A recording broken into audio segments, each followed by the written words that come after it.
Hi friends, आज आपण पाहणार आहोत फ्रूट कस्टर्ड।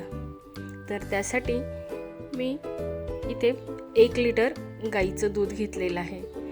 दूध गाईचं किंवा म्हशीचं कुठलंही घेतलं तरी चालते, पण दूध हे फुल फॅट असायला हवं। ते आपण सुरुवातीला गरम करून घेणार आहोत आणि त्यामध्ये 3 चमचे आपल्याला कस्टर्ड पावडर घालायची आहे।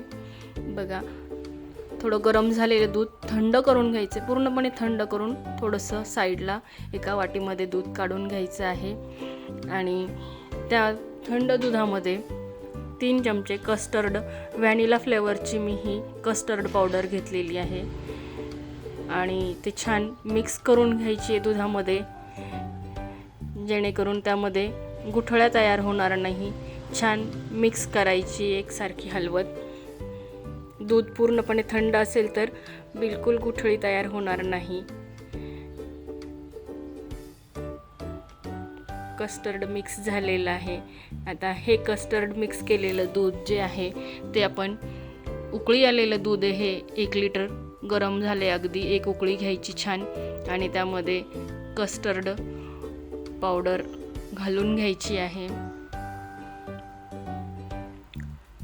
बघा, छान मिक्स करून घ्यायचे आणि त्यानंतर पुन्हा 3 ते 4 मिनिट छान उकळू द्यायचं आहे दूध।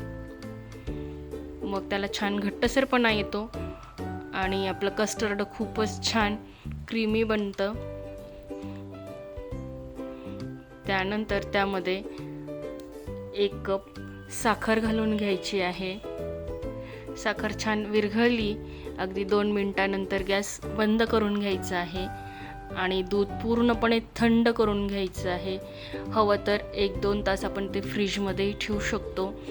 अगदी थंड झाल्यानंतर त्यामध्ये अशा प्रकारे आपण फळं कट करून घालू शकतो। या ठिकाणी मी चिक्कू आणि ॲपल कट करून घेतले आहे बारीक तुकड्यांमध्ये। छान सफरचंदचं साल काढून ते कट करून घेतलं आहे, ते मिक्स करून घेऊयात। त्यानंतर बघा किती सुंदर दिसतंय। काही द्राक्ष घेतलेली आहेत, ती स्वच्छ धुवून द्राक्षही आपण त्यामध्ये ॲड करू शकतो। आपण सीझनेबल जी काही फळं मिळतील ती त्यामध्ये आपण फ्रूट कस्टर्डमध्ये घालू शकतो, जे की सॉफ्ट असतात अशी फळं आपण त्यामध्ये घालू शकतो। आणि बघा किती सुंदर आपलं हे कस्टर्ड तयार झालेलं आहे।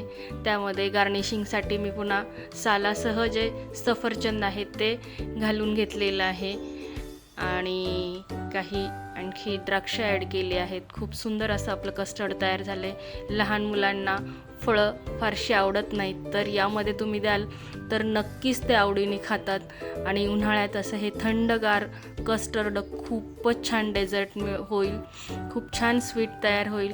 नक्की करून बघा। व्हिडिओ आवडल्यास लाईक करा, कमेंट्स करा आणि शू अँड मम्माज कॉर्नरला सबस्क्राईब करा। थँक्यू।